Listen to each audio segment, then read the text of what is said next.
Today we're going to be talking about accessible materials, and I wanted to structure it in 3 ways. Just getting accessible materials. A lot of times people show software and things that read things and make a text accessible to students with whatever disability they have. But I always feel like we always forget about how do we get the text in there, right? And that sometimes is the most difficult thing. Just a little background on our company. Is everyone familiar with Johnston Incorporated? No? Well, if you're not, my father started the company back in 1980.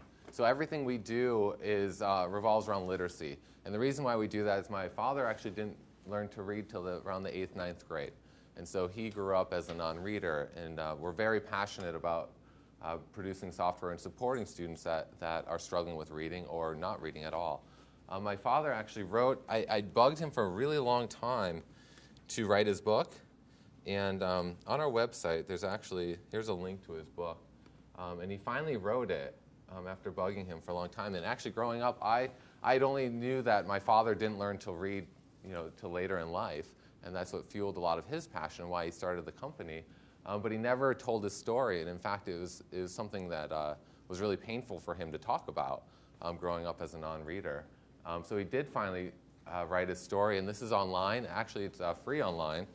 I'll just show you this really quick. If you want to have your students read it. How I Made It Through School by Johnston. Okay, so this is his book, and so you can come in here, and actually it'll read out loud as well. So your students that do need that audio support, and actually it's my dad reading, which I always think is funny. Hello. My name is Johnston, and for many years, teachers told me I had a learning problem. And for most of my life, I believed there was nothing I could do about it.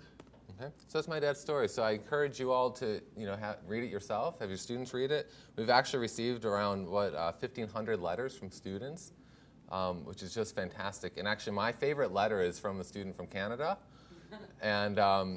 And she wrote to my father about her struggles with reading, and at the end she wrote, "My teacher told me that you would send me an autographed book if I wrote you a letter. I hope you know that." So which I thought was very Canadian of her. So I thought that was pretty good. So definitely read that. That's kind of my father's story.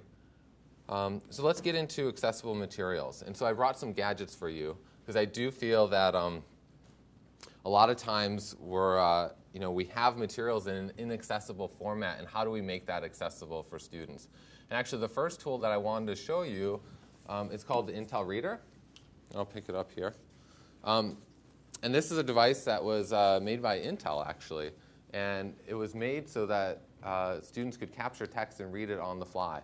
Actually, the developer of this has dyslexia. And obviously, he's the right person to design it because he struggles with reading text. And it's a handheld device. And a lot of times, does anybody scan materials or have books in a paper format that you need to make accessible for students? Yeah? Well, what I like about this is a lot of times, you might not have a scanner available to scan it into a computer. Sometimes, actually as a student, they probably aren't walking around with a flatbed scanner and a computer, right? And so what do? And so what I like about this device is that this is how big it is, and it's really easy to use. One of the things that we're really passionate about at Johnston Incorporated is making products that are really simple and easy to use. So I'll turn this on. And I like this because, does everyone have a digital camera here? Okay. So if you have a digital camera and you've taken a picture before, oh, by the way, I guarantee you all your students probably have taken pictures, right? If you have a digital camera, you've taken a picture, you can use this. Because all you need to do is take a picture. Okay? And I'll show you this. And I'll show you how it reads on the screen as well. So I just checked out of my hotel, and I got my little receipt. And to get a picture, all I need to do is put this down. This could be a book. Okay? I hit my little blue button at the top. This is my shoot button. Okay? Or my picture button. So, and all I need to do is place this over top, like so. And I hit my little blue button.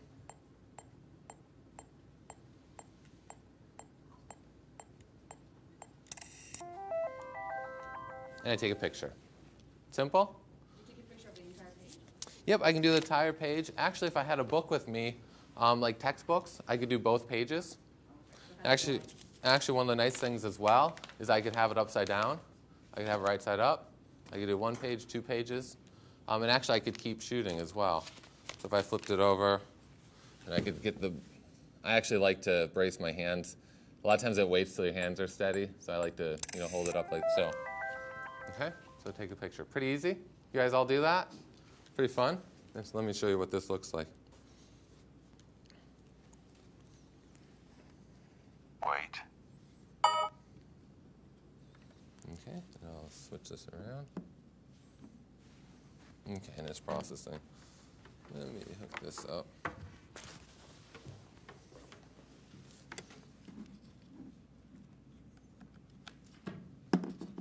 Okay. You guys see that okay? You can kind of see it. You can kind of make it out. Let's see if I do this. Nope. Oh well, we're good enough. By the way, you can make this font bigger. Oh, there we go. So on the Intel Reader, basically I took a picture, and this is what I get. Okay? Now if I want to read this, all I need to do is hit my play button. Don't go vexed, Lesh. We haven't had the chance to say thank you yet. We're acutely aware that you have a variety of choices for accommodations at the Hampton Inn by Hilton, and we're thrilled that you opted to stay with us. Okay? Pretty good, eh? Now it's not perfect. As you know, if you're scanning, the technology of scanning is not perfect, but it's pretty darn good. And if I get my receipt and I can't read this, pretty simple, take a picture, and within seconds I'm reading it. Well, any questions? Does it have a USB? Yeah, does it have a USB? It does. So the next thing I wanted to show you, yes? Will it do it in French? In French? I don't know whether it can do that right now, but I do know Intel has plans of localizing it into lots of different languages. Sorry, So it might. For the audience watching on the live stream, if you can repeat audience questions for them. Okay, sure. Thank you. The question was, do they have it in French? I don't know for sure, but I do know that they have localized it. I know they have a British English one, so that's something to look at. So I would look at, we could find that out. Another question. Is there any limitations on font size requirements? Does it have to be a certain font Great size? question. So the question is, are there limitations on the font size? Not really. There are some limitations. If you guys, here, I'll show you how big this was. So this is what I took a picture of. So pretty small font. Now, if this was if you couldn't read it as a sighted person, this probably isn't going to be able to read it. So there is some limitations. I do know some people that I know who have used it to take pictures of posters in their school, and it's done fine with that. So if it's a reasonable font size, it's going to do just fine. Yep, if it's a reasonable font size. Now, if you hold it way up high, right, and so the font looks like that, it's probably not going to work so well. So I like to hold it, about elbow's length away from the table, and take a picture. Okay. The other unique thing about this device is that it's a bulk reader. And when I say bulk reader, this is a snippet of information, but say you have a textbook. What I could have done is take the textbook, take a picture of both pages, flip the page, take another picture, flip the page, take another picture, flip the page, take another picture. And so then it'll process all that. And typically, what do we do with our textbooks? You're reading, a chapter at a time, or half a chapter at a time. And so I think that's a nice process. Take those pictures of half the chapter. There you go. There's your book. Okay?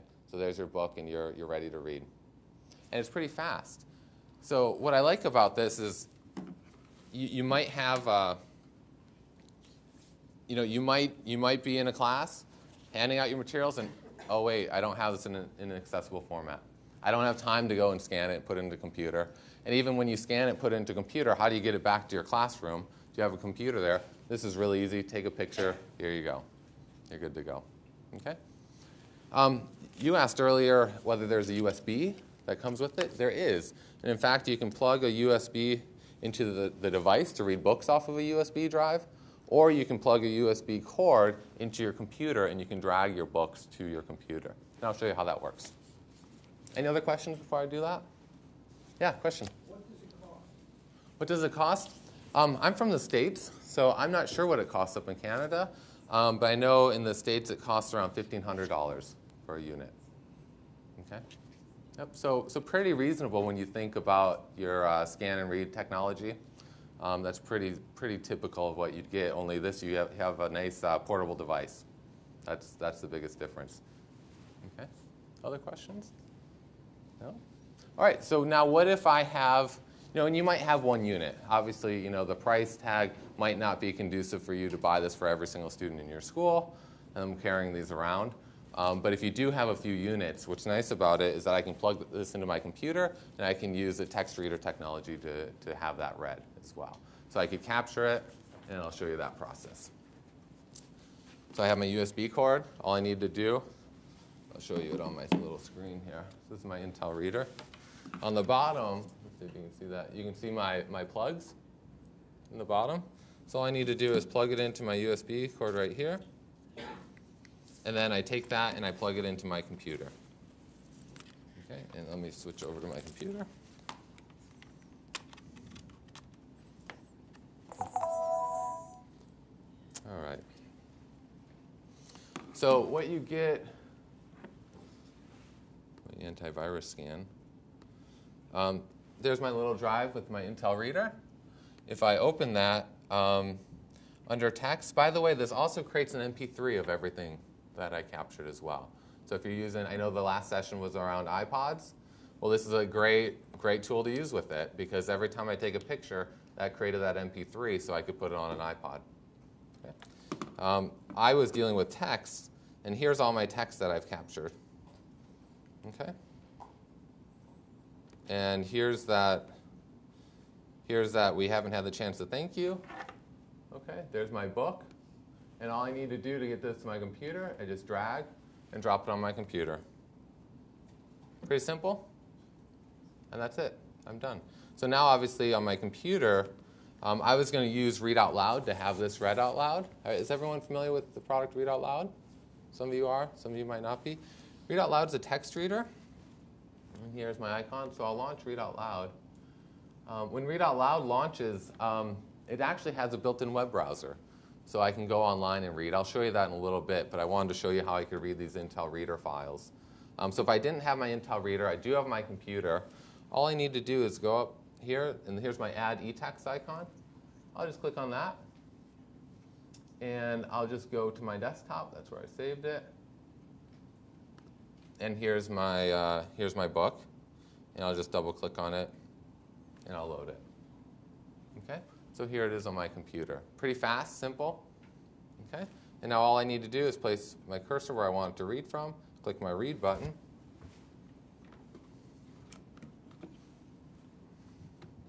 And actually, I want to plug in my audio, which I switched over here, so you guys can actually hear this. There we go. To say thank you yet. We are acutely aware that you have a variety of choices for accommodations at the Hamptonian by Hilton, and we are thrilled that... Okay? And I could change the speed of that voice and whatnot. But now I have it on my computer, and I can use the Read Out Loud program to read it. Okay? So the steps that I used, basically I took a file here. I took a picture of it. I read it on my Intel reader, plugged it into my computer, just dragged it off, and now I have it on my computer to read. Okay? Any questions? Easy? Can you guys all do that? Yeah, question. So you can import it into Word as just a plain text file? Is that what it is? Yeah, great question. The question is, can you import it into Word? What file type does it come as? The file type that it creates is a DAISY file. And DAISY files are probably the most accessible files. There's a lot of nice things about DAISY files that if you're not familiar with, you should become familiar with because they're just a nicer format to use. So some of the real simple things that I'll show you, I'll show you another DAISY book. This page is only one page, but let me, so I'll load another book.